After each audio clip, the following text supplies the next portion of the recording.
মসজিদ মূর্তি ভাঙ্গে যারা, কেমন ধর্মের ধার্মিক তারা। মসজিদ মূর্তি ভাঙ্গে যারা, কেমন ধর্মের ধার্মিক তারা।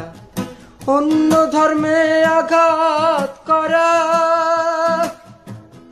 অন্য ধর্মে আঘাত করা, কোন ধর্মে নাই বিধান।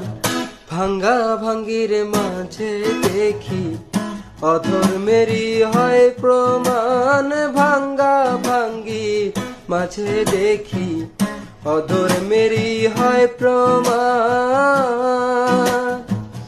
হিন্দু শুনি মসজিদ ভাঙ্গে, হিন্দু শুনি মসজিদ ভাঙ্গে, মূর্তি ভাঙ্গে মুসলমান। ভাঙ্গা ভাঙ্গির মাঝে দেখি অধর্মেরই হয় প্রমাণ। ভাঙ্গা ভাঙ্গির মাঝে দেখি অধর্মেরও হয় প্রমাণ।